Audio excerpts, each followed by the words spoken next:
Hello, friends. Uh, Welcome to the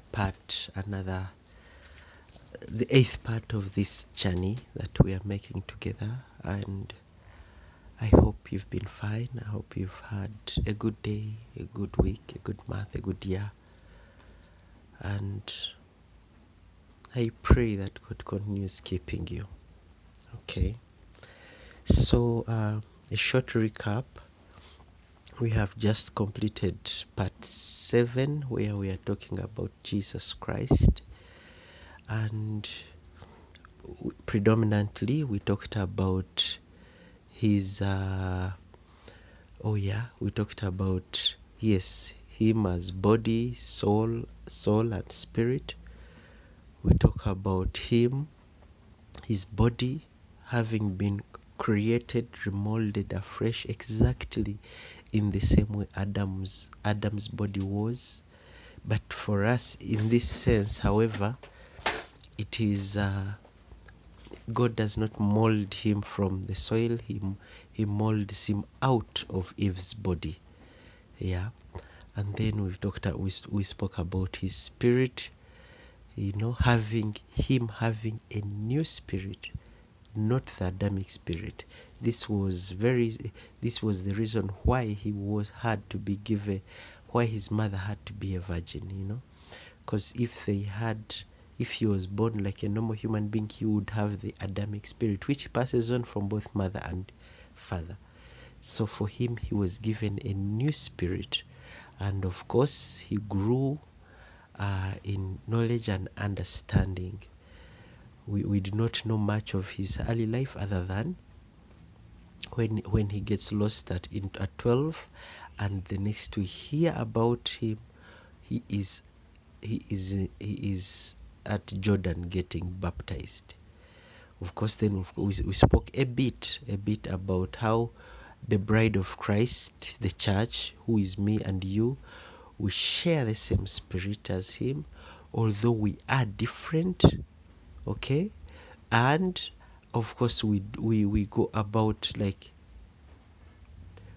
we are all individually different, soul and body. However, we share the same spirit with him. Yeah. We spoke a bit about baptism, and we shall look at this in more detail later on. Okay. And that was Jesus Christ, and we said Christ here is his title as the Anointed One, which of course also is translated as the Messiah. Okay. So this next part, okay, and that was the end of part 7.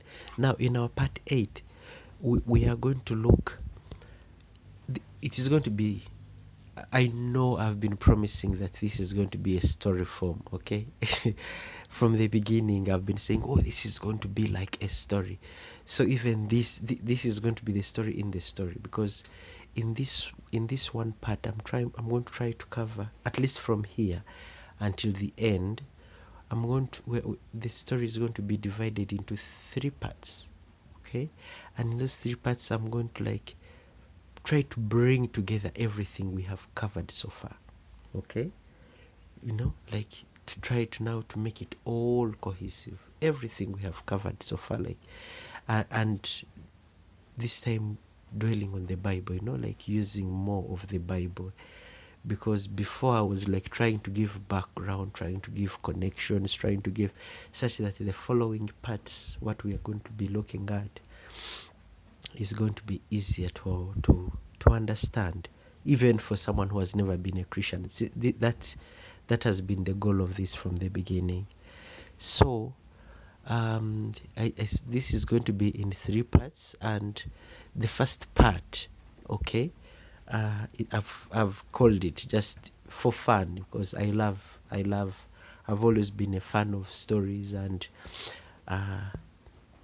some of my best, like any fantasy fan, is of course Tolkien and Harry Potter and all those things. So I thought I would use the same, just for fun. So the first part is going to be Age of Shadows, and this is going to cover from 4000 BC to around 4 BC, and I think this already clues you in what we're talking. This is going to mainly be about the Old Testament.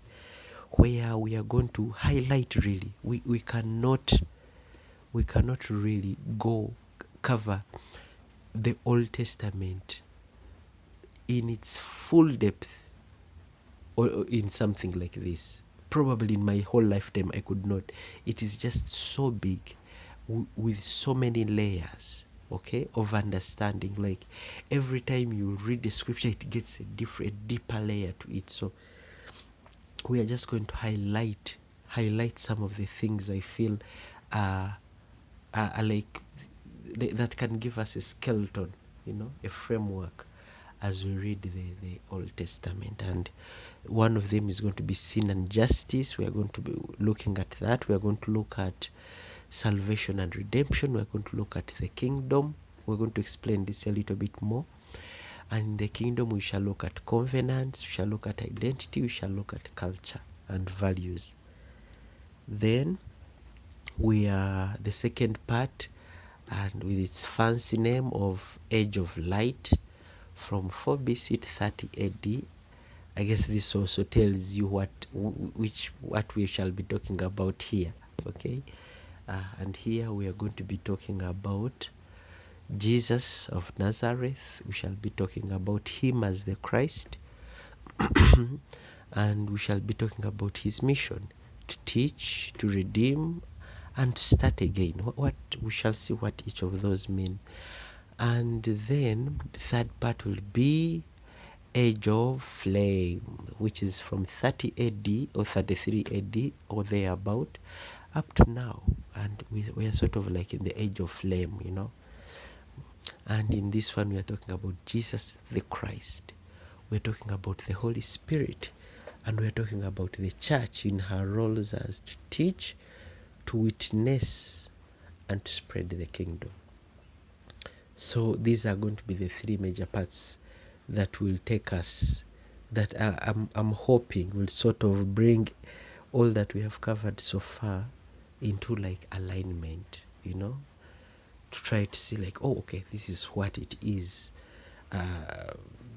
being Christian, or what it is about being a Christian and all that. So to start, in the Age of Shadows, the Old Testament was from the very beginning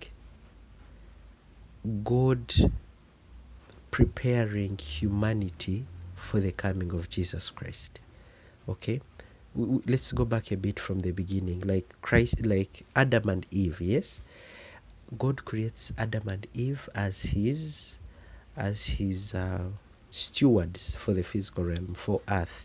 They are meant to be his to be the mind of God on earth.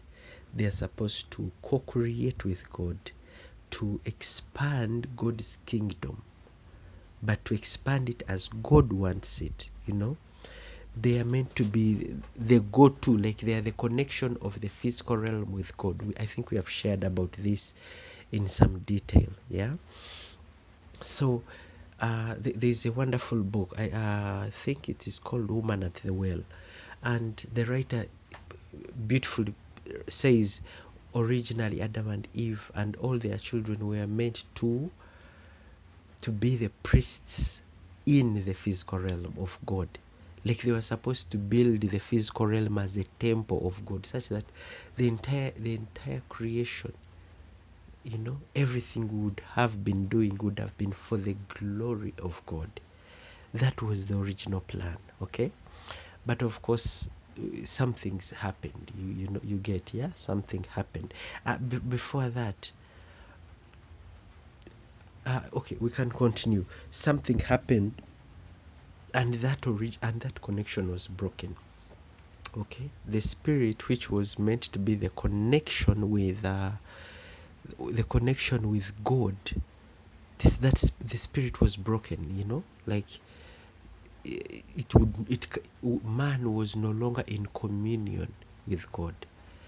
Man still continued doing what he was supposed to do. Okay, man up to now, we still create the world, or co-create or recreate the world as a temple to God, but to a God now, to different gods. not to God who is God. Yeah, we if for example if someone's God is money, that is whom they create the world as. Okay, for them everything will be about money.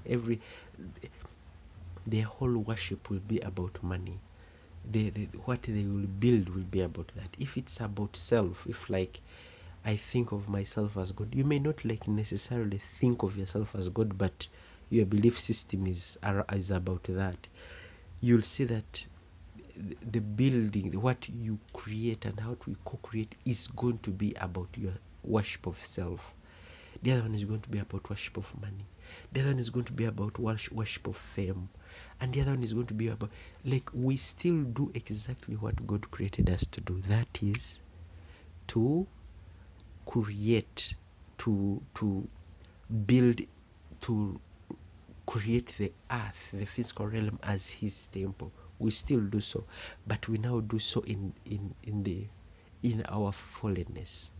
Okay, in our fallenness, since that's why we I'm saying we build temples to different gods.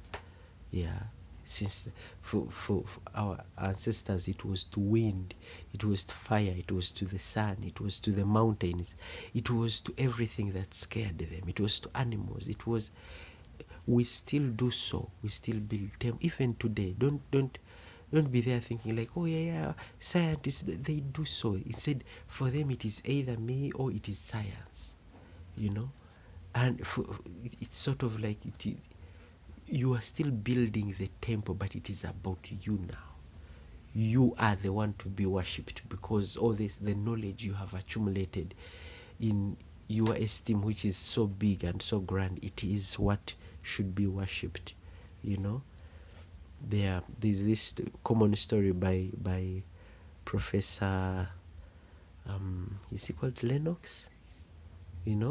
About how a famous Nobel winner, is that how they say it? Cornered him one day with some, and then they're like, you're supposed to give up this God stuff, and he asks him a very good question. He's like, I give up things of God, what should I replace it with? And he's like, evolution, like, now this is what we are worshiping. We are building a temple around that. Okay, so we still do what we were meant to do, just not to the one for whom it was meant to be. So because of that fallenness, okay, God had to step in and start preparing us, okay, for the coming Messiah. Okay, God had to step in and start preparing us for the coming Messiah.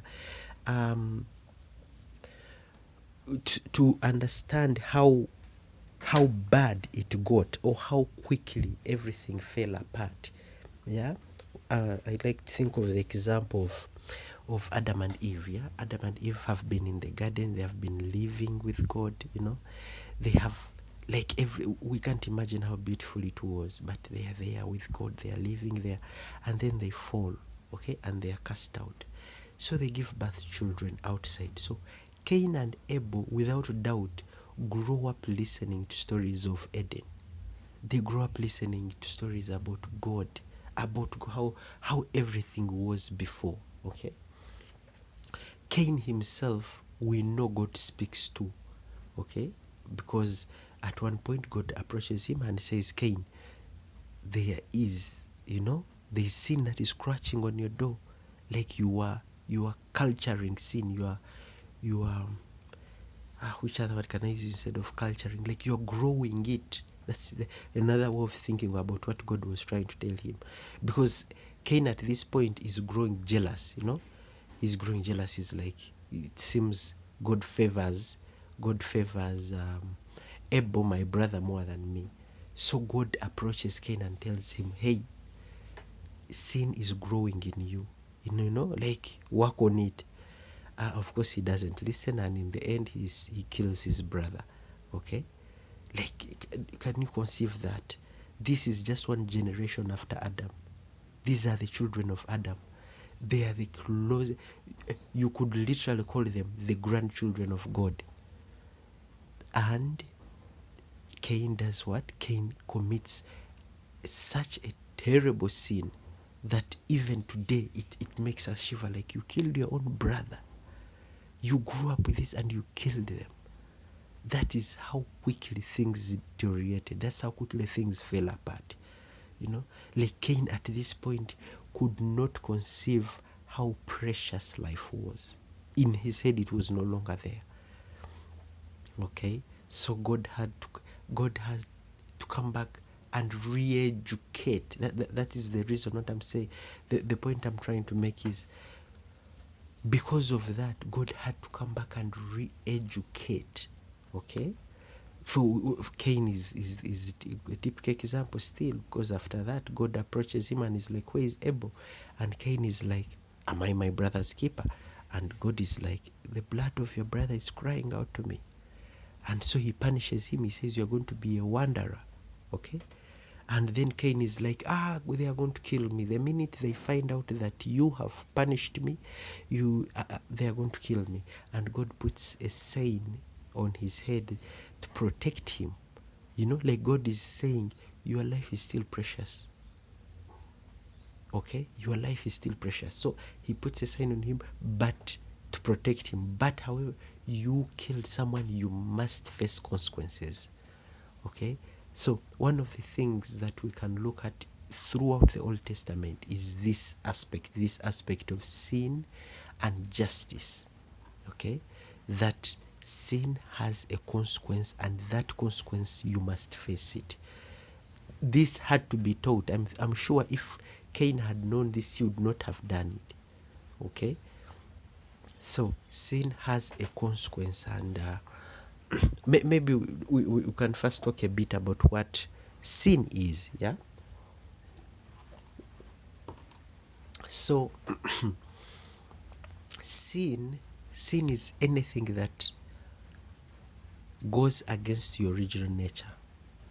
Okay, sin is anything that goes against your original nature. I know we have grown up in situations where we are told sin is hurting God. No, you cannot hurt God. There is nothing in this world that can hurt God. He is God. He created it. There is nothing. Okay, so sin does not hurt God. Okay, the fact that you burn down his church does not hurt God. The fact that you maybe kill his Christians or kill his priests, it does not hurt God. Sin hurts God in the essence that it hurts you and me. Okay, see, that is how sin hurts God. It hurts God because it hurts you, just like any parent. Okay, when a child gets addicted to alcohol, for example, the alcohol does not affect the parent. The fact that the child is addicted to the alcohol is what affects the parent, because the parent is looking at you and is looking at your capacity, is looking at your potential, and the parent is saying to themselves, this person is capable of so much more, but the alcohol, the drugs, whichever addiction you can think about, this is going to make them fail to achieve what they are able to do. That is how sin affects God. That's how sin hurts God, if we are to think about it in that sense. Okay? And that is why he's trying to end it. That's why he's trying to control it. And that is why Satan in the first place encouraged it. That's why he encourages it up to today, because he knows this. Yeah. So God following up, another aspect that we look at, that I'm sure you have also heard, that the God of the Old Testament was so tough, the God of the Old Testament was so judgmental. He was always looking at people's sin. He was always doing this. It is painted in the negative light to make God be hated by whoever shares it like that. But when you look at it from the point of view of a parent, you understand it. Why does your mom, why does your dad follow you up? Why do they be like, have you gone to school? What have you studied? Show me the work in your home. Show me the work you've done. Let me see the results you got at the end of the exam, at the end of the term and the exams you got. Which kind of friends are you hanging out with? Why do they follow you up like that? Is it because they are judgmental? No, it's because of love.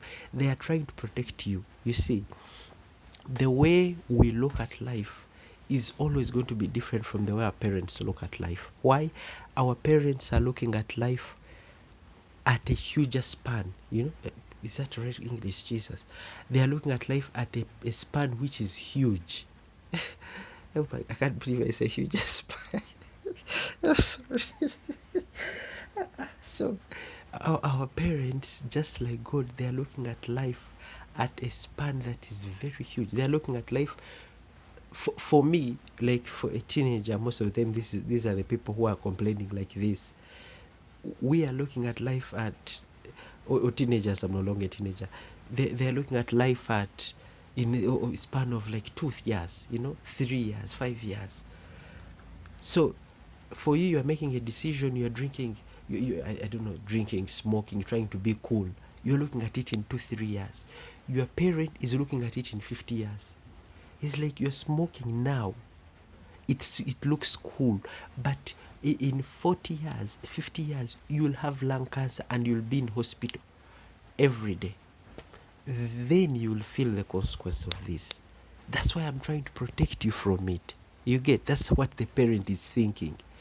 But for the teenager, for this young person, they are like, oh, my mom, she's making me, and she follows me up. She doesn't want me to do this. She doesn't want me to do, as if your drinking of alcohol in any way affects her. Your drinking of alcohol does not affect her in any way. It does not. It is your liver getting spoiled. It is your heart getting spoiled. It's your kidneys getting spoiled. Not your not your mom's, not your dad's. But it is the failing of your potential that hurts them.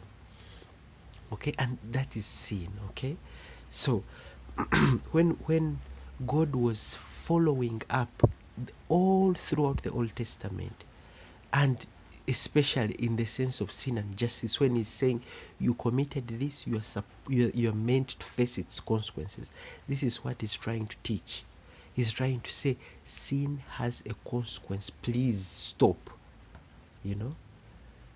And let us look at some of the there is no way I could get them all. There are just so many. However, I have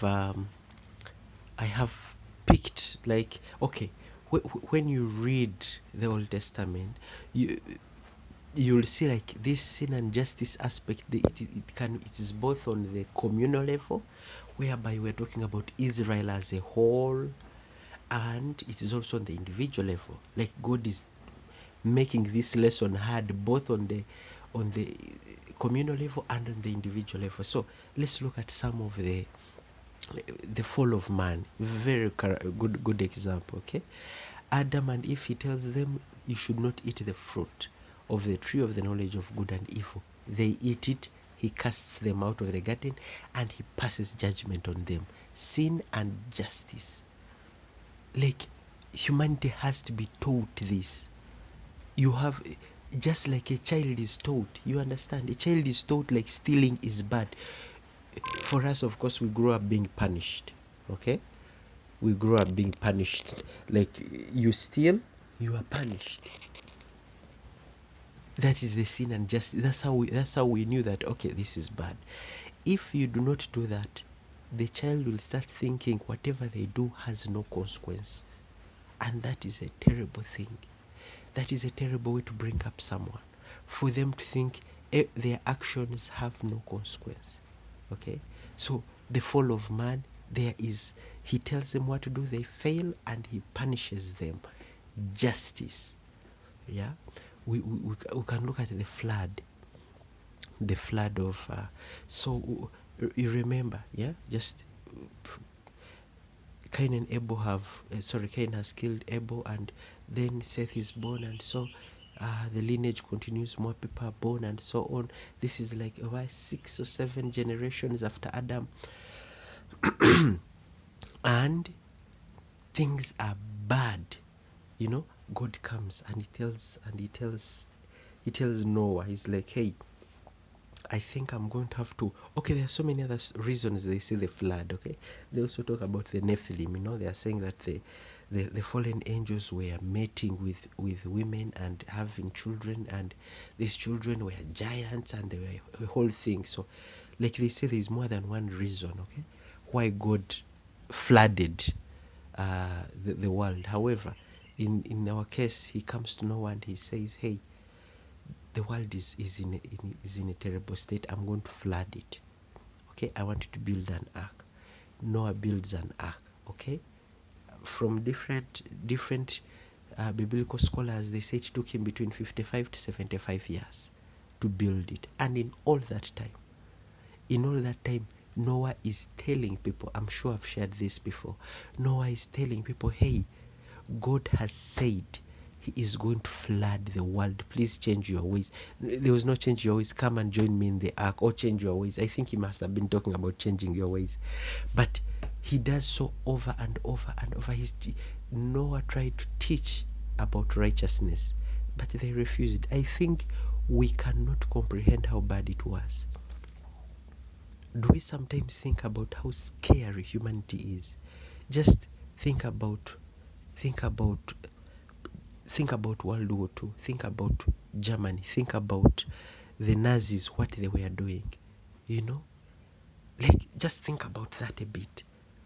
So, like, these guys, they are getting everyone, and putting them in these camps. Okay, so the population of the camps is getting so big, and they are saying, okay, we have to reduce the population a bit.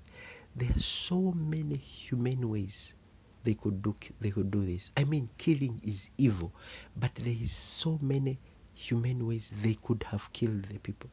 And what do? They gas them, they test on them, and the worst, they starve them to death. Like, do you know how evil you have to be to do that? To get people, lock them in a basement and let them starve to death. You have bullets. A gun would have killed someone so quickly, and you would have achieved the same goal, you see. But they were choosing to use ways that were as barbaric, as evil as possible. That is who humanity is. Sometimes we like whitewashing it, yeah? So it probably was that bad during Noah's time, or it was worse than that. Because I'm sure we are capable of worse than that. Yeah, we are capable of worse than that. So Noah preaches and he tells them, and they refuse, of course. He built his ark, and when it is done, he enters and God floods, and he exterminates everyone. It is something people like using to try to paint God as a very angry. They never try to understand how the situation was. Okay? They never try to. Who in their right mind right now, if you had the power and you were living during Nazi Germany, you knew what they were doing, if you had the power to take out every single person in charge of that, you would hesitate. Now imagine everyone is like that, So, because God had to pick out the righteous ones, that's why he got Noah and his family. He had to pick out those who were still righteous. And it was just Noah, his wife, his 3 sons, and their wives. And that was it. All the others refused because they were very contented in their ways. Anyway, that is the flood. Sin and justice. Yeah? Just I'm picking a few things. Then there's the golden calf. Here we are in Exodus. Yeah, God has told Moses, go and get my children out of Egypt. Israel is coming out of Egypt. God shows mighty power. He fights, he does the plagues, then he separates the Red Sea, then he wipes out the Egyptian army, then he feeds them manna and water and meat, and there is a cloud covering them throughout the day. There is a fire at night to make sure they are not in dark. He does everything. They're on Mount Sinai, and God goes out to God goes up to sorry Moses goes up. God calls up Moses to go and pick the commandments. And what do the people do? They decide to build a calf. Why do they do so? Because they want something they can control. That really has always been the reason why we build idols, even today. Why some people, even though you show them every single evidence, you can do every single miracle there is on this planet to try and convince someone that God is real, they will refuse, because we want to build our own idols, because we can control our own idols. So they build a golden calf, and Moses comes back and is very furious, and he tells the Levites, go out and get 30,000 of the people who are ringleaders of this and put them to death. And that's what happens. So sin and justice is what we are looking at. Then we have the rebellion. So they have walked and they have reached the edge of the desert, and then they send spies. They send spies into the land of where they are trying to conquer, yeah. And the spies go in, they look around, they come back, and they say, "Ooh, the land is rich, it is flowing with milk and honey, but the people there are giants. We are like grasshoppers. They are going to kill us." And then the people are like, "Why did you get us out of Egypt? Why did you get us? There we had everything. There we had everything we needed. So why did you take us out from there?" And they rebel. And God is so furious. He sends them back into the desert, and they spend 40 years there. There was an intention for that. He was like, no. There is not a single person who came out of Egypt who is going to enter the promised land. Why? Because they cannot get Egypt out of their head. They were slaves there, but they loved that, like they loved being slaves. Maybe probably when they were there, they were crying. Actually, that's why God stepped in the first place. They were crying for help. But now that God was picking them out, they could not get the slavery mentality out of themselves. Just like us, sometimes we cannot get the sin out of ourselves. Like, no matter, have you ever tried to convince someone they are an addict of alcohol? I mean, you see them, you're like, you guy, you have a problem with alcohol, and they'll tell you, no. You have to fight with someone to convince them to do something that is good for them. Okay, so that was these guys, yeah.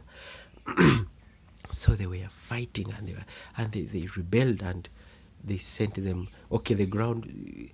Some died there, and then they sent the rest back into the desert. 40 years, such that the only people who entered the promised land were those who were born in the desert. They were born into Israel as a nation. They were born who seeing God work, giving them manna every day, giving them chicken, giving them water, sheltering them. Like they were born seeing all this, and they had the identity of, here is the identity thing we are talking about. Yeah, by the way, that was the formation of the kingdom, yeah, in that desert, those 40 years. That was when the kingdom was formed, because that is when the identity was formed, like, hey, we are children of God.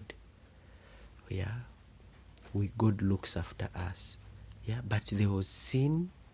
Their sin was the rebellion, their lack of faith, their all that, and the justice that came with it. Then there's Joshua. If I remember this story well, they have just conquered, I think, was it Jericho? And then God tells them, do not pick a single thing from this place, from this city. Do not pick a single thing. Animal, gold, clothes. Do not pick a single thing. There was a reason for that, yeah? Now that we have grown more into learning these spiritual things, we understand that God is always looking at things from the spiritual point of view. You remember how we said the physical came from the spiritual, so the physical is hugely influenced by the spiritual. As above, so below. Have you ever heard of that sentence? It is so common. Yeah, we see it in everything. In an organization, how the leadership acts is how the people in the company act. If the leadership is kind, the company members will be kind. If the leadership is prideful, if they are proud, then even the lowest guard on the gate will be proud. Like, that is how it has always been. So in the same way, you carry that, push that up to now the spiritual and the physical. Yeah, as above, so below. So when how God sees something, He's seeing it as it really is, and how it will affect you in the physical. So He tells these people, do not pick anything from here. Why? Everything in Jericho was tainted by whichever god they had been worshipping, and whichever form of worshipping they had. Back then, human sacrifice was so common, and all those things. So He tells them, do not pick a single thing here. By picking anything here, you will carry with you whichever demons that were there. That's like, now that we know these things, that's what we understand. We understand that, like whatever you carry from Jericho, because that whole place had been was whatever to the devil, to Satan and his minions. Whichever thing you pick from there, you will come with some spirits attached to it, with some of those fallen angels, some of those demons attached to it, and they will mess you up. But for Him, He didn't explain all that, of course. He simply told them, don't pick anything.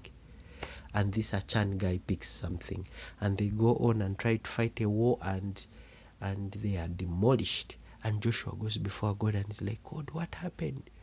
I thought we were doing this together. And God is like, check amongst yourselves.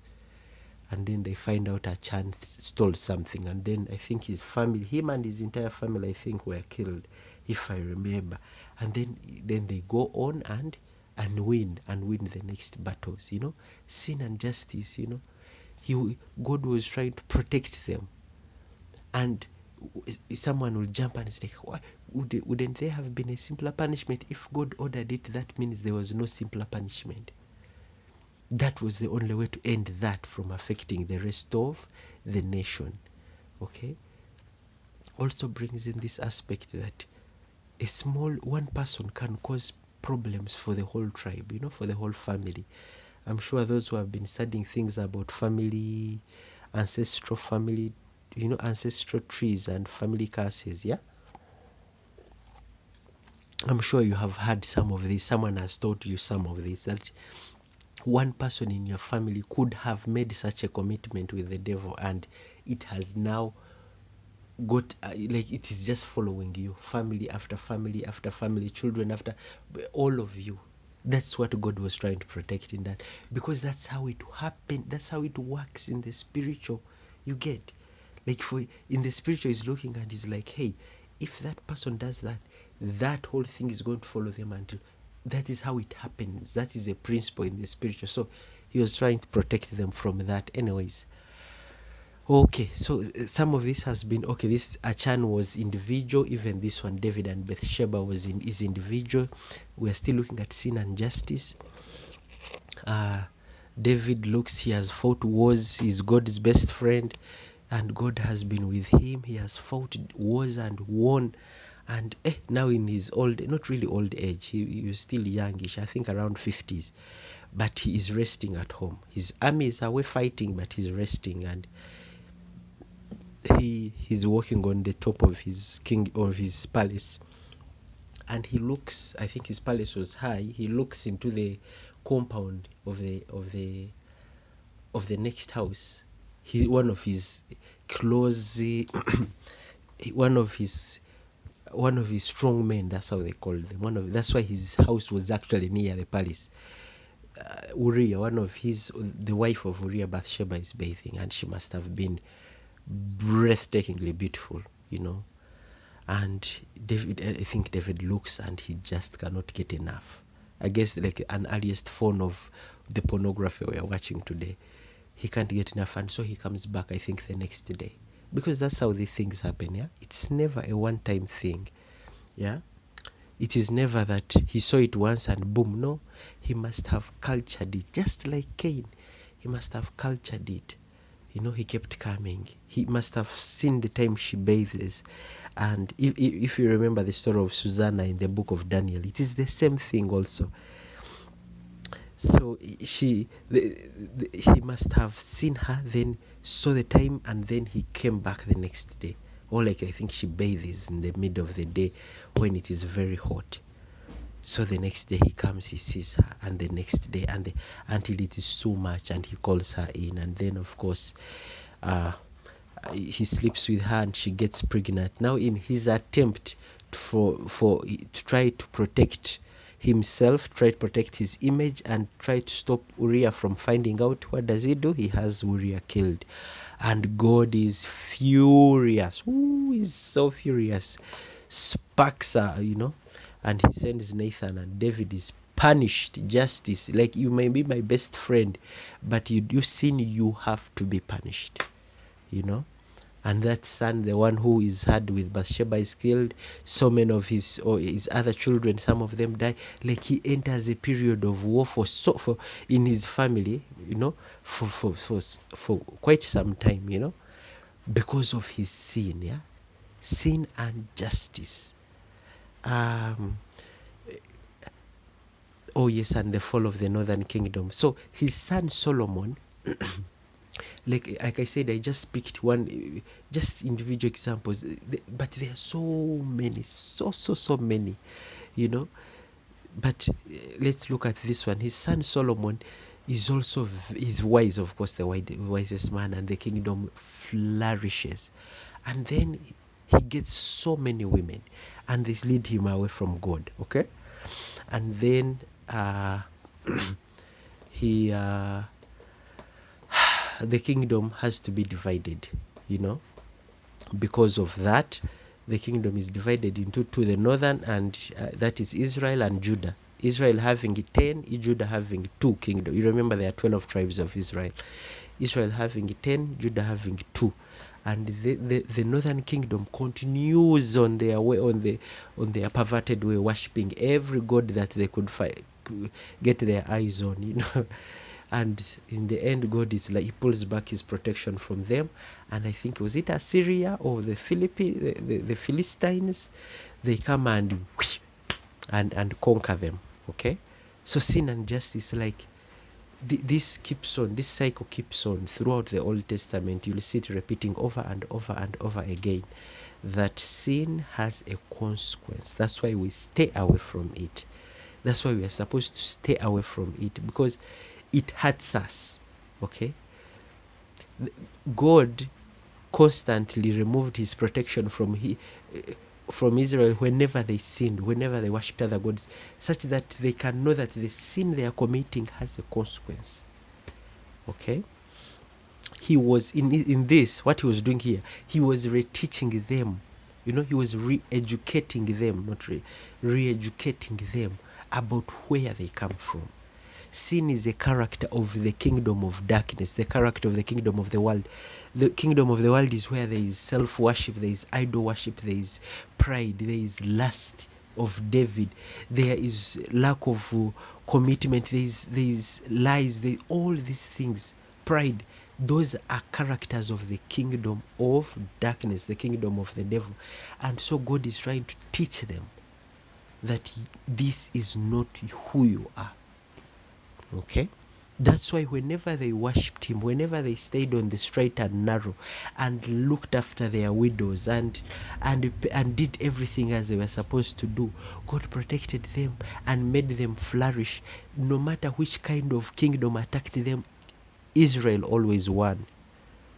I hope we are getting that. This is just like a framework, of looking at the Old Testament. One is this, trying to re-educate them. The second one is sin and salvation, where he's talking where he starts teaching them, where not necessarily teaching, but Old Testament is also where it also covers the times when God is preparing Israel for the coming Messiah. Okay, He's preparing Israel for the coming Messiah. How you can look at it, how you can look at Israel, or how I look at it is like Israel was like a seed school, you know? A seed school is like when a government has a new program it wants to try out. It cannot like try it out into the whole country at once. So it gets one school, what they call a seed school, and they run this program there. And what they learn in that seed school, what they have perfected is what they then do in the whole country. Okay, so Israel is the seed school of God, educating humanity about where we come from, which is the kingdom of God. Okay, so in sin and in salvation and redemption, God is now like giving in hints, giving in prophecies, giving us clues about what is going to come. And the first one is the Genesis 3. Immediately after the fall, God tells who? God tells the woman, the seed of the woman will crush the head of the serpent. Of course, now I think you already click it. Like, Jesus comes right out of Mary, the woman. Okay? Jesus is the seed that comes out of the woman. So that's why you even see the phrasing of the word, the seed of the woman will crush the head of the serpent. Jesus comes right. So like God is already starting to prepare them. Okay? Give clues. Like something is coming. This is 3:15. Genesis, I think the fall is like, you see it's the same chapter. I don't remember. Maybe it was 10 or something, over 7. But you see, it's in the very same chapter God has started working out how to bring us. Then there is the bronze serpent in the desert. A very good story also. So Israel is in the desert, okay, and they rebel or something. There's always, I think they are complaining or something. There's always something, you know, and God allows snakes that I think were in the desert. Maybe he was keeping them away before. Now he allows them to come in and start eating the Israelites, biting them. And then the Israelites cry to Moses, please cry to God and tell him to help us, to save us. What does God do? It is such a funny story. God tells Moses and Aaron that they should make a bronze serpent and put it on a stick and raise it high. Whoever looks at that serpent will be healed. Like he could have said, okay, I've sent the serpents away, or I've healed everyone, like he did with manna. But he does it like this, and that's what they do. They get a bronze serpent, they mold it in the form of a serpent, and put it on a stick or a staff and raise it. And whoever looked at that serpent did what? Was healed. It must have made no sense for them, but of course for us it makes sense, because the looking up at the serpent on the cross is looking up at our sin and how our sin is going to be nailed on the cross. You get, like, God is already giving hints. He's already educating. Not straightforward. There's nothing God does that is straightforward, but he's already educating, telling us, yeah, something is coming. Okay, like, prepare yourself, something is coming. When you're reading at the Old Testament, these are some of the things they call the shadows. How do they call it? Shadows or what? But okay, they are shadows of what is coming. Like, God was already forecasting what is going to come. Is that the word? These things are there. There are so many also. I'm just going to highlight a few, but as you read, if you do serious Bible reading, this is what I'm trying to encourage. You'll find more of this there, okay? And then there's Jeremiah. Jeremiah is promising. Israel right now, I think in Jeremiah, Israel has been colonized, I think, has been conquered. And Jeremiah is saying a righteous branch is going to come off what? A righteous branch is going to come off the stump of David, I think. That's the phrasing they use, yeah? They are giving us a clue, okay? Like, later on, from the lineage of David, a righteous branch is going to come off, okay? God is telling, is giving in clues, salvation is coming, okay? Yes, the devil won that round, but the second round we shall win. Okay. And then in Micah, they are telling us, oh, now he will be born in Bethlehem. I'm just getting the phrase, the main part. But go and read these parts. Go and read these passages, you know.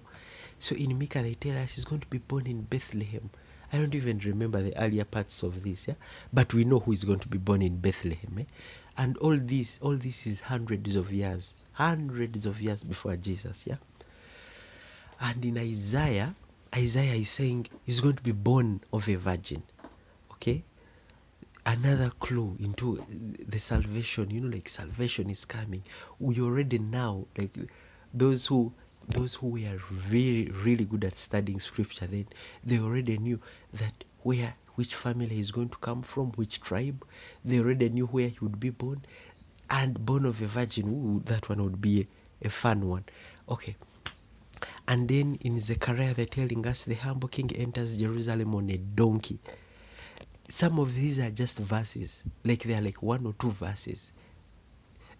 That's why you have to read, you have to study, not read, you have to study scripture, yeah. The humble king enters Jerusalem, already telling us about what is going to happen when Jesus is entering Jerusalem before he is what? He is captured for Good Friday. That's what as Christians we celebrate as Palm Sunday, yeah? Because Palm Sunday, and then of course we are entering the Holy Week there on Good Friday, and on Good Friday he is caught and he is crucified. So the humble king enters Jerusalem, and it is a verse, like telling us more about who Jesus was going to be, and he's going to be a suffering servant, telling us about the kind of death he's going to receive. Okay, he is not going to be a mighty king, he's going to be a suffering servant. That's why the Pharisees, who didn't know this, they struggled to conceive of Jesus as the Messiah. They knew the Messiah is coming. Some of them did, maybe. But they struggled to understand Jesus as the Messiah because he did not fit the image that they had of who a Messiah is supposed to look like, yeah. And he's the suffering Messiah, of course. Psalm 22, a very good one, yeah. This is the one which starts with my God, why have thee abandoned me? Why have you abandoned me? You know what Christ cries out on the cross, yeah, before he dies. So that Psalm 22, it starts like with that, and then it goes on to say exactly what happens, you know. It goes on to talk about how his bones would not be broken, how he's the suffering Messiah, and the rest of that.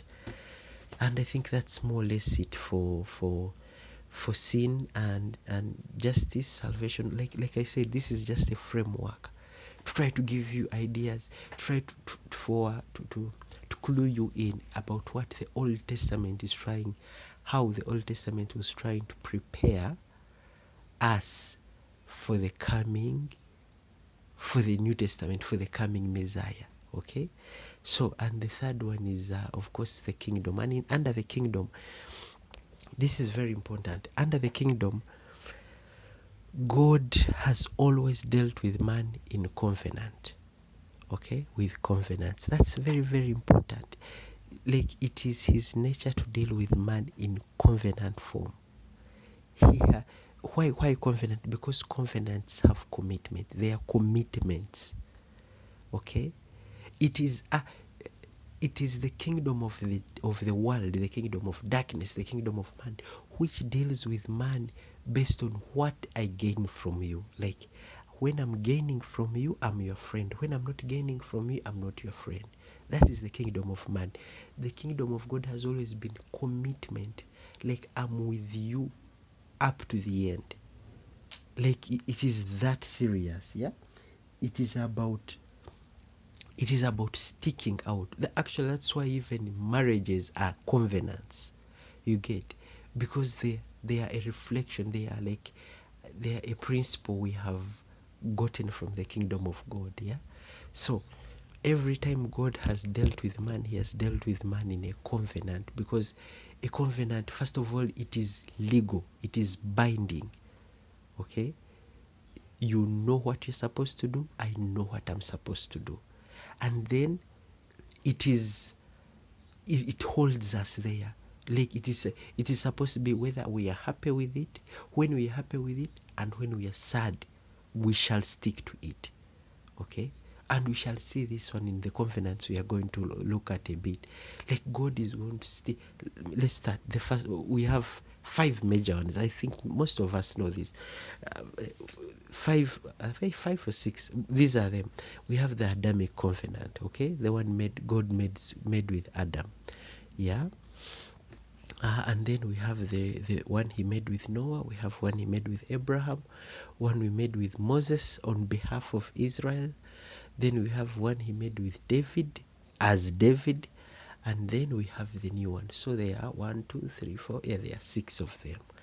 Okay, so let's look at some in short form. Okay, so the Adamic covenant is God, when God creates man, Adam and Eve. Okay, and he tells them they're supposed to be his stewards, okay, on earth, and the only thing they're supposed to do is not eat a certain fruit, obey him in that. Okay, so that is the Adamic covenant. These things are big, and there's so much material out there that I would encourage you to go. Don't just stick to what I'm just going to cover, because I'm covering it in summary. Yeah, I'm trying to show the development, okay, up to the new covenant. Yeah, so I'm not going to be able to go into it in as much detail as I would love to, but there's so much material outside there that deals with each in detail, tells us how they build on each other, like sorts of shows you the growth. Yeah, so in the Adamic covenant, God makes it with Adam and Eve, and they're supposed to be his. The main points are that they are going to work on his behalf. They are going to be his hands in the physical realm. They are multiplying to spread the kingdom of God. Okay, and they are having dominion over the earth, over the physical realm. Okay, that like God is. This is what they are meant to do. Yeah, and the only thing they have to do is to obey. To obey that one command he gives them. You should not eat that tree. You remember, yeah? But of course we know, yeah? We know that they fail, okay? And we shall see that each time they fail, God comes back and makes a new one again. So this one, the main people who, after Adam, the children of Adam were Cain, of course, Abel, and Seth. Of course, Cain kills Abel, okay? And Cain is cast away as a wanderer. So it is Seth who maintains, who remains in the relationship with God, in the covenant with God. Okay, and we shall see that it is the child of Seth whom God comes later on and does what? Noah. Actually, Noah is a great grandson of Seth. Okay, and we have already spoken about this. God comes and tells Noah, things are so bad, I'm going to wipe the face of the earth, but you are a righteous man, you and your family build the ark and all that, and you shelter all the animals, you remember. And then 40 days rain, and I don't remember how long it took for the water to go down, and afterwards God makes them a promise. He tells them, do you know what, never again will I do this. Okay, so in this one, the main points are about the promise, him promising never to wipe off the earth like how he did. Okay, and of course the sign of that would be the rainbow. It's a common story, I'm sure we all remember. So in this one, he tells them, okay, they get animals, they sacrifice them, and that is the institution of the covenant of Noah on behalf of humanity, more or less. Okay, so there is the promise in Genesis. This is 9, Genesis 9:11. If you want to go and read, He gives them the command to multiply, to fill the earth, to spread the kingdom. It is still the point, okay? And he promises he's going to restrain in Genesis. This is G is for Genesis 9:5-6. He promises he's going to restrain himself from looking at the evil humanity is doing. Okay, this is now the new covenant he's making with Noah. Okay, I'm going to restrain from looking at how much evil humanity is, because if I do so, then I may end up breaking the promise I have made. So he makes a promise not to wipe off everyone else life on earth again. He asks them to multiply, and he promises he's going to restrain himself from looking at the evil they are doing and their work. And of course here he institutes governance. Okay, in this part here, if you go and read it, he's telling them whoever commits murder, his life is also forfeit. He's bringing governance to humanity. It's like, now you must, since I am restraining from looking at evil, you must learn how to govern. You must learn how to govern such that the evil does not multiply, because it will always multiply. And in weak governments, evil multiplies. That is for sure. It is a guaranteed. There's some very clever person who explains it in detail. I don't remember him though. Yeah, he says weak governments give birth to evil. Evil multiplies. There is death. There is what, and suffering. Suffering gives birth to great men. Great men who then make great governments. Great governments which bring prosperity and peace. Prosperity and peace which then gives birth to weak, lazy men who again start the whole cycle again, giving birth to a weak government, and so on. Yeah, it is. I don't know if you have ever heard of that, but so he gives man the right to govern, to control, to punish, such that evil can be kept little, can be kept small.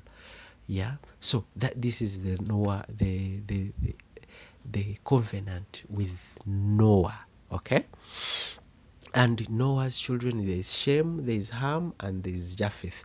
And of the three, it is Japheth whom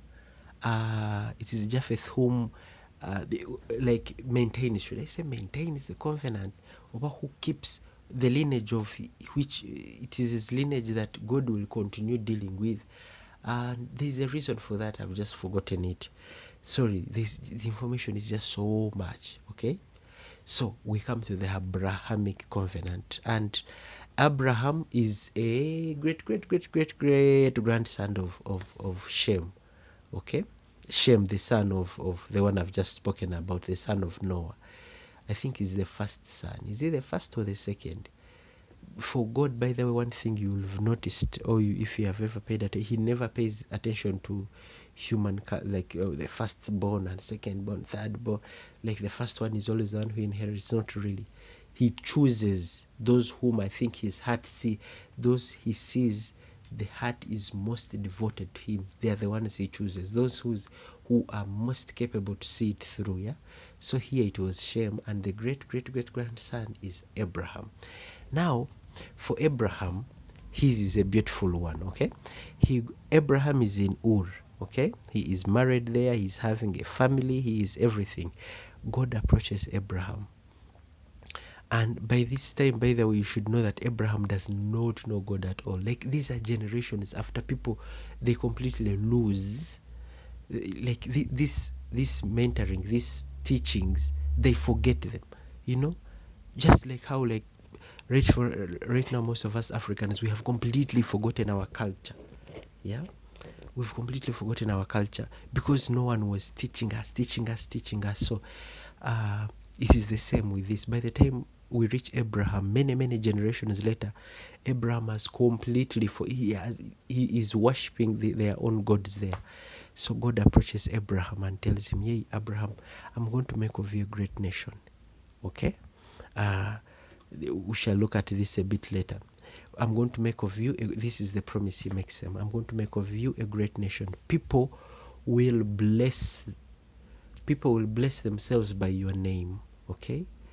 People will bless themselves by your name. All you have to do is come out of where you are, come out, leave your family, leave everything, come and follow me.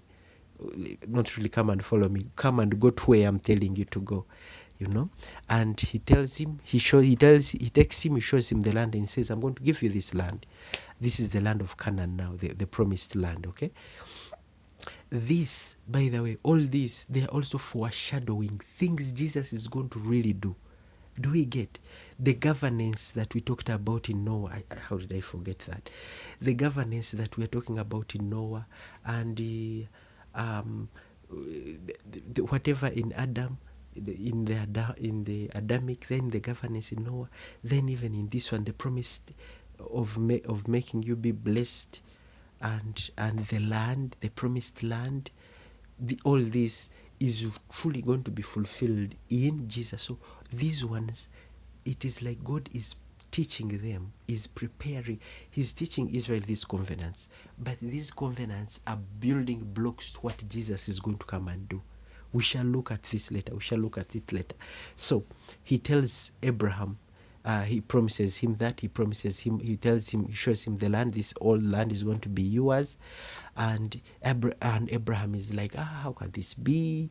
I don't have a son. And God tells him, no, don't worry. Don't you worry. You're going to get a son. And all you have to do is do what? Have faith. Believe that you're going to get a son. Okay? And Abraham did so. By the way, now, when the covenant, there are always things that institute the covenant. Okay? There are always things that institute. In Adam, it is not clear, but in Noah, it was. We saw it there when they roasted the flesh. Sorry, not when they sacrificed. Jesus Christ, what is wrong with me today? When they sacrificed the animals, and the smoke, the incense rose to heaven. The rainbow came as a sign of the covenant. You know, like the covenant has come, has been set. So in this one, in the Abrahamic, this is what God tells him. He tells him, get a number of animals. I think a cow, a sheep, the dove, I've forgotten the others, or a calf. And he tells them to split them in half. Now, he's telling him to do them like this because this is how people of that time did what? Made covenants, okay? And the reason is that you split it in half, and then you are like saying, may this happen to me, may I be split in half if I break this covenant. So he gets this, and God is the one who directs him in everything. He tells him, get these animals and split them in half. Now, during these covenants, what used to happen was that the weaker party, okay, like for example, if a rich man is making a covenant with a poor man, okay, and they're making a covenant, I don't know, about maybe land, like I'm giving you this land, whatever you get from it, you'll give to me and all that, you know, such things. The weaker party was the one who walked through here.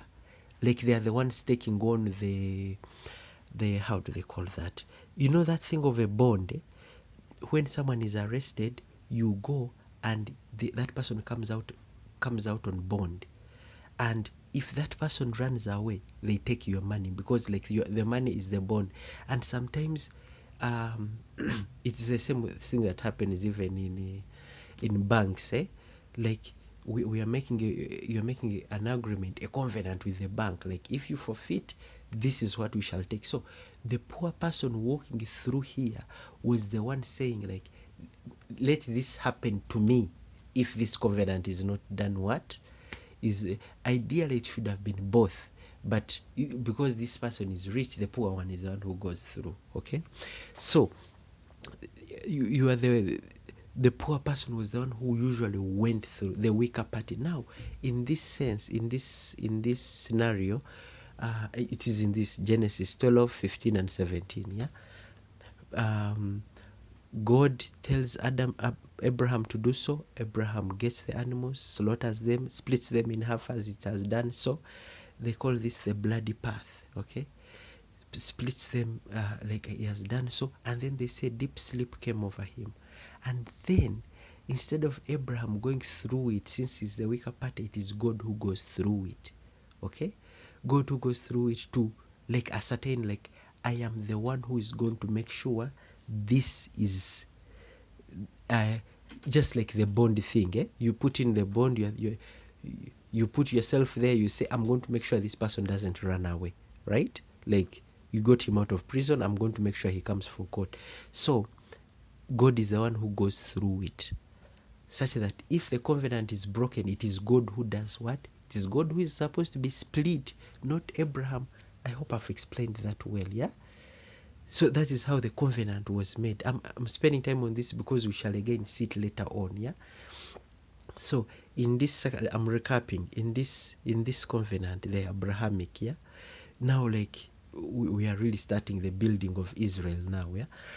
In the Abrahamic, all Abraham has to do is have faith. And how they formed the covenant was that they split the animals like this, and the one who is supposed to make sure that this covenant is not broken went through. Usually it was the weaker party, because the rich one wants to always take advantage as usual. But in this circumstance, it's God who went through, and he said, this covenant, I will keep it. And if it like he's trying to say, if it fails being kept, let me be the one who is split. Okay? Okay, that is the Abrahamic covenant. Of course, the sign on the man was the circumcision. Okay? Circumcision was the sign of saying, like you are saying, it is getting, are you seeing like the rituals are getting more elaborate? This is also important. The rituals are getting more elaborate. Rituals are very important for humanity, for human beings. We understand things in rituals, yeah? We understand things from rituals. So when when by now you can see the difference between the Adamic, the Noahic, and now the Abrahamic. You can see like the rituals are getting more, and it is getting deeper. Like the covenants are getting more detailed. Like God who is like leading all this, who is growing, developing all this, he is adding on more and more. Okay? And the children of Abraham, of course, first was Ishmael, but God refused. Remember how Ishmael came to be born? Abraham, they have waited and waited for the son. You remember the son they were promised here, posterity. They have waited and waited, nothing. So Sarah, the wife of Abraham, comes and says, do you know what? Maybe God wants us to help him. So Sarah gives Haggai to Abraham. Haggai was her servant, her maid servant. He's like, you sleep with my maid servant. The son who comes out may be the one God was talking about. So Ishmael is born. When Ishmael is born, God comes and is like, that one is not the one whom I had, the one whom, that one is not the son of the covenant, is not the son of the promise. So after many years, Abraham is 100, Sarah is 90, they give birth to Isaac. Isaac gives birth to Jacob and Esau. I wrote it here as Esau and Jacob because Esau is the firstborn, yeah? Esau, I don't know how they call it, and Jacob, yeah? Esau is the firstborn, Jacob is the second. But it is Jacob whom God chooses, yeah? Now here the story is going to start getting more, you know? So Isaac marries Rebecca. I think that's her name, right? I think it's Rebecca. And when they give birth, God comes to Rebecca and tells her, you know what, of your two children, it's Jacob I have chosen to continue with, like he's the one whom I am going to continue developing. You remember, like it is the one whom there is no reason here. It's simply God who chooses whom he is going. It's not like Esau did anything wrong, yeah? So, but Isaac loved Esau because Esau was a hunter, you know. He was very good at getting food, at going out hunting and bringing food, and bringing game, and Isaac loved that. So, and when it was time to bless, when it was time to bless, so far this had not been necessary, but now, like I said, with this covenant, it is becoming more nuanced. There are more elements coming in. Now the human element is coming in from the governance in the other, from the time when God gave governance in the Noahic. Now man has more power in working with God. Okay, so when it came for Isaac to bless the person who is going to take over the family, okay, in essence remain in covenant with God, Isaac tells Esau, go and hunt, then come, I bless you. Rebecca is listening and she's like, God already told me it is Jacob. So Rebecca runs to Jacob and tells her, and Jacob goes, kills the lamb, cooks, and then because Esau is hairy, Jacob puts on a fur cloth, a fur, whatever, something made of fur, and goes to Isaac. Isaac is blind by this point, by the way. He's very, very old, blind. He touches and he's like, it sounds like you feel like Esau, though you sound like Jacob. He eats and then he blesses. So it is Jacob at this point who becomes the heir to the covenant. Are we getting it? Yeah. Because of the work of Rebecca, of course, but because Rebecca was following what God had already said. Okay, God had already said, like, it is Jacob I'm going to continue with, not Esau. So Jacob gives birth to 12 children.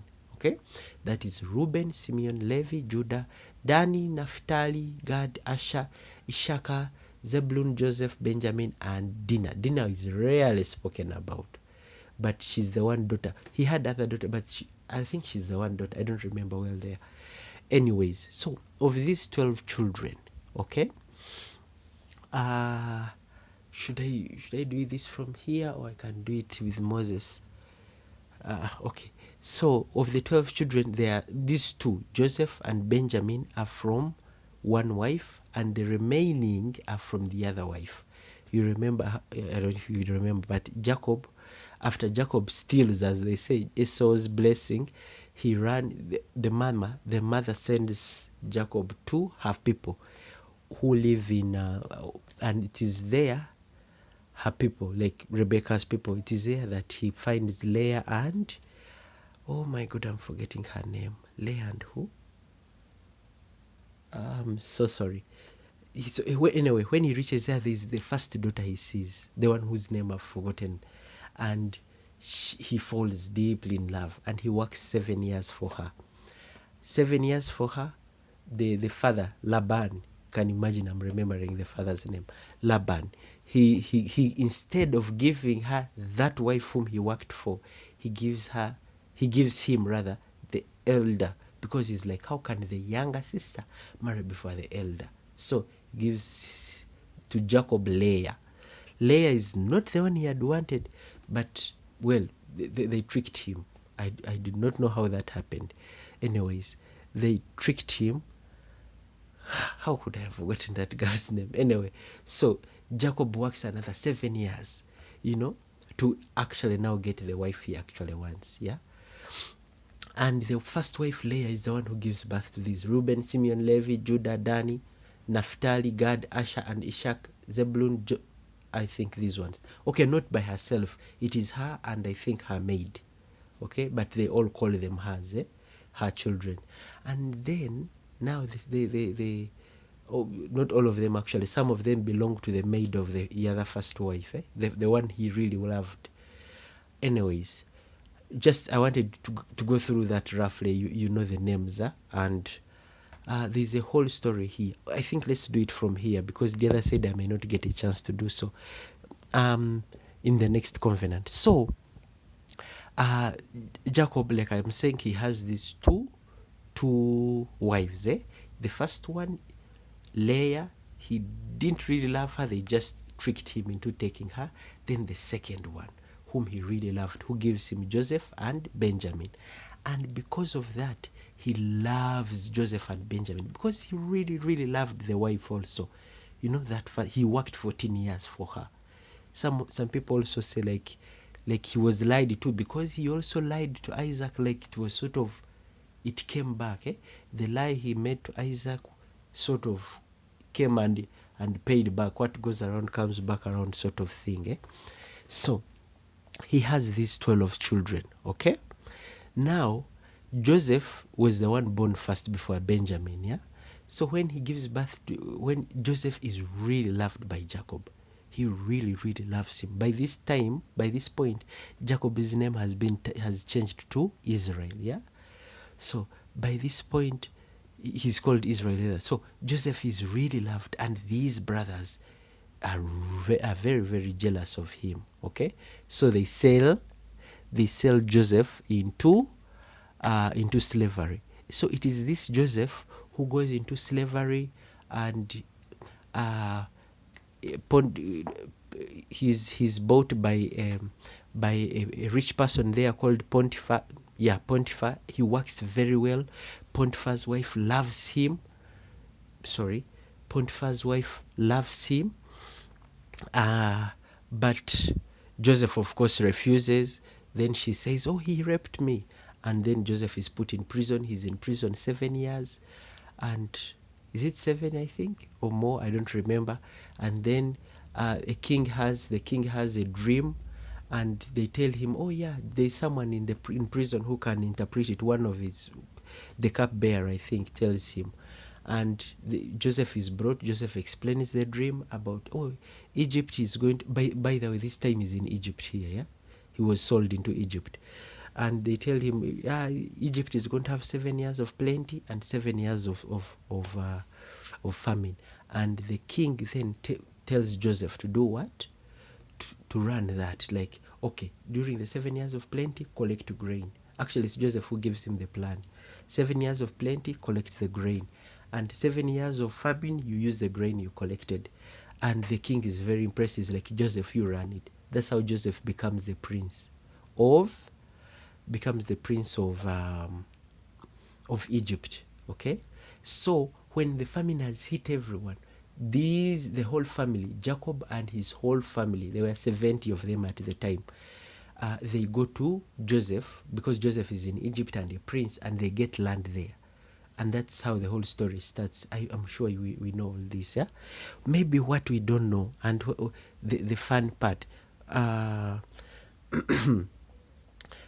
is that when Jacob is dying, okay, he blesses Judah as the one to continue the covenant. You remember, just like how Isaac blessed Jacob, Jacob blesses Judah as the heir, as the one to take, the one through whom God will continue developing this.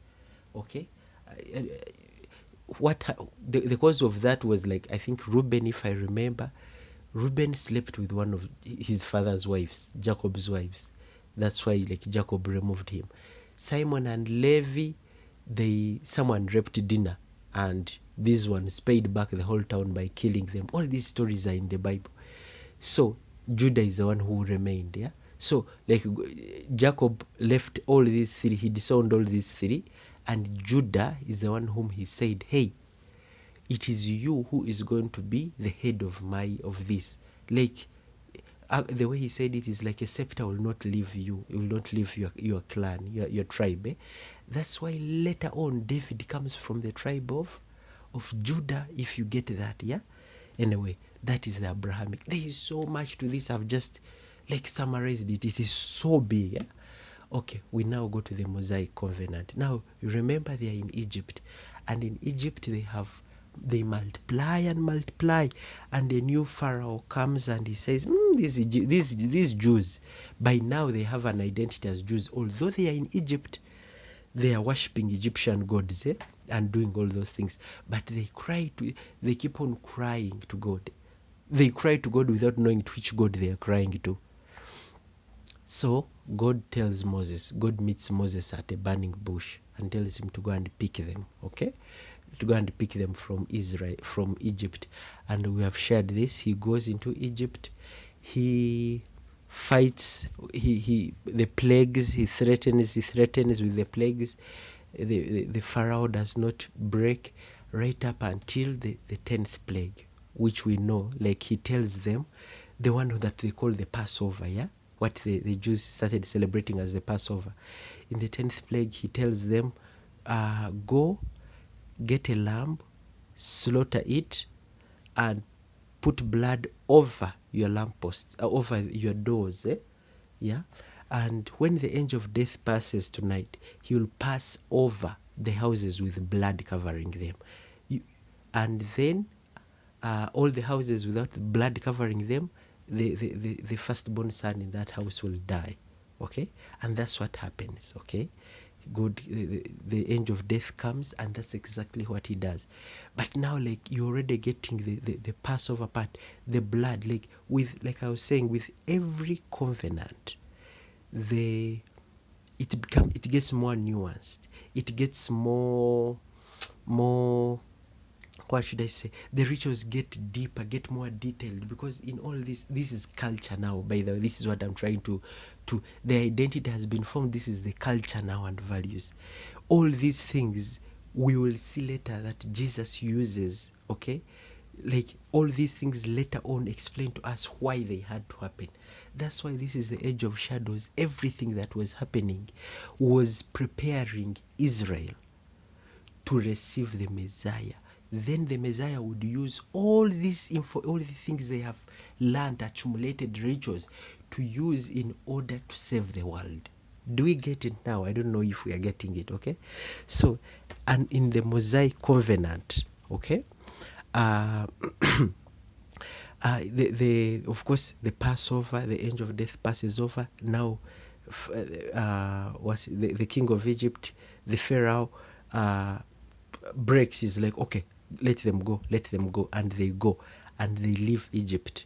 Okay, and they come, they enter the desert, and in the desert at Mount Sinai, it is where Moses goes and gets the 10 commandments. And now, like, they have truly been formed into a nation.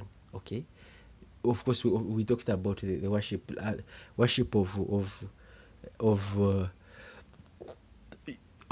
the calf earlier, but in this desert, in this period, they are formed into a nation, and being formed into a nation now with a culture, because a culture must grow up in a nation. You understand?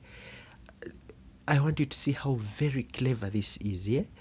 Because the devil has also been influencing the world through the culture, but because the world was already fallen, the devil he didn't need to do this. He didn't need to start with a small group, which he taught the devil didn't need to do that. Humanity was entirely fallen. You see, so because we were fallen, our culture was already the culture of the devil, was the culture of rebellion. You get that? So because our culture was the culture of rebellion, God had to start somewhere. He had to start very small. That's why we start with Abraham. He had to start very small, and then from that small one man, he starts a family, and from the family he starts a nation, and all these people he is training, he is educating in a new culture, the culture of heaven.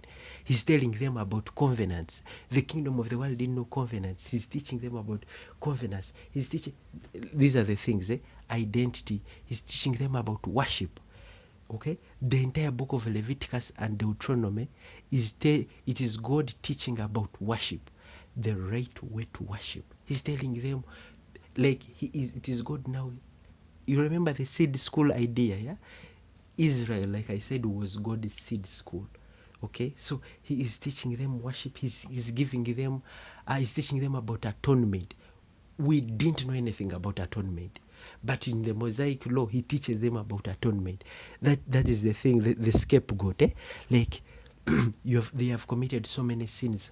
What can we do? And God tells them, okay, you bring a goat. You lay hands on the goat. All your sins go on the goat, and then that goat will be sent out into the desert to die. That goat has carried your sins.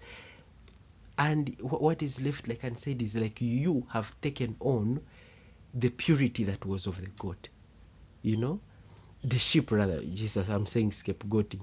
But it could be, I think it could either be a sheep or a goat. I'm not sure there. But it had to be without blemish. And all these things there, in worship, in atonement, okay? God, now, his culture has grown in this area big enough that he is now dealing with things like worship, okay? Teaching them the right way to worship. He's teaching them the right way. He's teaching them about atonement. And he's like, when you commit a sin, This is what atonement is about. When you commit a sin, there is a debt. And me, because I am a just judge, I cannot not punish you for that debt. You know, like for example, you steal from someone or you kill someone. That blood, like he told Cain, that blood is crying to me. And me, as the just judge, I must punish you for it. However, there are things you can do to atone for the sin you have committed. You see, like he's introducing all these things, these ideas, these ways of looking at the spiritual realm. What he's really doing, yes, is he's teaching us about his kingdom. He's teaching about us about the spiritual realm. He's teaching us about how we can manage to live, how we can manage to come back to him. Yeah. I hope God in heaven, I hope I've done a good job on this. Okay, please, if you're watching this, please look for the website somewhere. If there's a question, go send. Where if you feel like, oh, you have done a good job, please feel free to send me an affirmation and be like, yeah, you did a good job on this. Oh, I agreed with this. Oh, no, I didn't agree with that one way. Or maybe because I didn't understand it. You know, let's have conversations about this. Yeah. And then there's the law. You get, now this is when we are really seeing like the true formation of the culture of, well, I could say the culture of heaven. It is still not perfect. You understand? It only gets perfect when Jesus comes, and then he tells them, no. Your identity, yes, this is how you have known it, but let me clarify it. That's what they meant fulfilling. That Christ fulfilled the law. He fulfilled everything. Our identity and nation. He came and he said, this is what you were taught. This is what I'm adding. In worship, this is what you have known. This is what I'm adding. In atonement, in the law, this is what you were taught. This is what I am clarifying. I am fulfilling, because I come directly from that kingdom from which you lost citizenship to, that kingdom from which you were cast out from. I come from that kingdom. So I am here to teach you each of these things. But I hope you understand why God had to take 4,000 years introducing it. Okay? You understand why he had to take all this time, like century by century. He's building block by block by block, because Christ had to find this foundation already there. You know, like the people have been prepared, and then Christ just comes and starts connecting the dots. He starts connecting the dots. Is like for example, they ask him about marriage, and they're like, the law says this and this, and he's like, no. Moses said it like that because you are very big-headed. But actually, how it is supposed to be is that you are supposed to be with your woman until death. It is to become one. But he also gives some. He's like, but sometimes, yes, if one of you, for example, if there's been infidelity, yes, the union has already been broken there. Okay, but it is to become one, just like it was at the beginning, when God had done what? When God had created you. When he created, you remember us talking about the same spirit. He creates Adam, then from Adam he creates Eve, and he makes them have the same spirit. You remember me sharing about that? So I was just like, I was trying to highlight that. Yeah. Okay, so in the Mosaic covenant, we have the full, like what God has been developing, truly coming into state. Like now the whole structure is done. Remember, he teaches them about the tabernacle. He teaches them how to build the temple. The temple in Jerusalem ends up is an exact replica of the tabernacle that God had instituted during when this covenant was being formed. Okay, during those during those years in the desert. Okay, the Ark of the Covenant. So when we are talking about this, it is so big. Okay, it is so big, and it covers so many areas. This is why we are saying all this, they are just shadows of what is to come. So who were the inheritors of this? Like, who were those who are going to continue growing it, with whom God was continuing to journey with, yeah. That is Israel. Okay. Now it is no longer a family. Now we have a nation. Which is made up of 12 tribes like Reuben, Simeon, Judah, Issachar, Zebulun, Dan, Naphtali, Gad, Asher, Benjamin, Ephraim, and Manasseh. So Ephraim, remember, you see there is no Joseph. If you're wondering now, Joseph's place was replaced by 2 tribes, his 2 children, Ephraim and Manasseh. That was Jacob's decision. Jacob, because of what Joseph had done, how much he had achieved, he said, both of your children are now going to. Yeah, so these are now the 12 tribes of Israel. They are now the ones who are going to hold this covenant with God, okay, and with whom now God is going to continue teaching, growing, until by the time Jesus' time, I'm repeating this so many times, it is fully grown. Remember seed school, yeah? And we now go to the Davidic. Now, by the time we had David, Israel, of course, is a whole kingdom. Okay? Now, the covenant with David is, at one time, it's at the same time like part of the nation, but also very individual because it's really David. So, David has been an exemplary young man, okay? By the God chooses him. I don't know if you know the story. Whoever goes to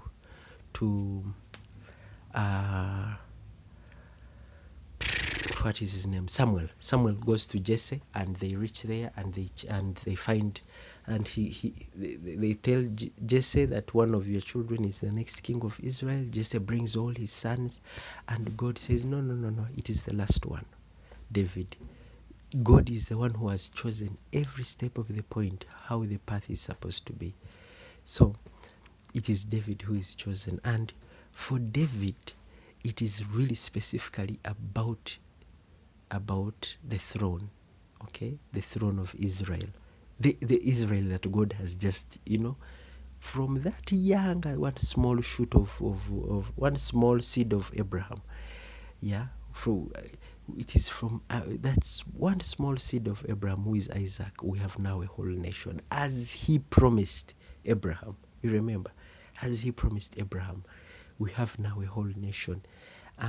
But it is still not yet how big. What I think, if Abraham knew this, he would not have believed how big it was, how much more bigger it was going to be. So with David, God makes a promise. He makes the covenant he makes with him is about the throne. Okay, David has been such an exemplary king, an exemplary servant of God, that God says, he makes him a promise and says, no, your dynasty will have no end. Okay, your dynasty will have no end. You are going to be part of an eternal kingdom. Your son is going to be the king of an eternal kingdom. I'm using different words, but to say the same thing, yeah? Okay? And this is the covenant he makes with David. And of course, David, we should know by now, is from the tribe of Judah.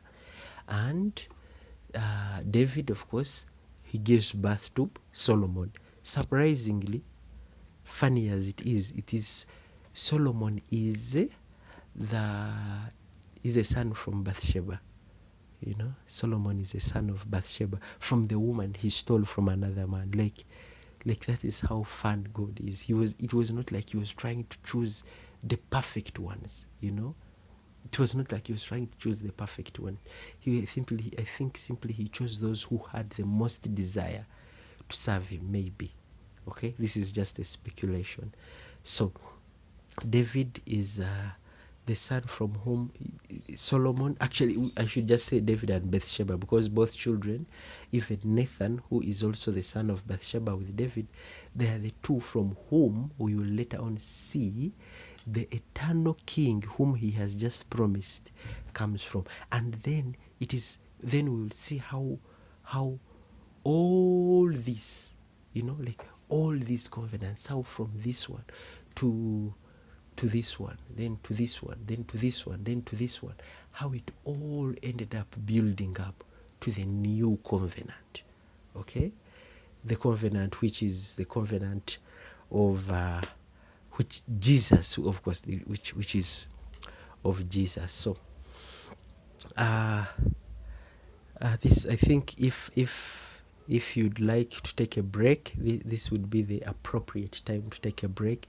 And this video is going to be very long. I want to do it all at once. Yeah, so if you want to take a break, this is the appropriate time, and then we can come back, or maybe next time we can continue with this. Yeah, we shall continue with this, or maybe I'll just put a part here. I think let me just put a part here. Okay, I'll put a part break here, then next time we shall start from this. Thank you.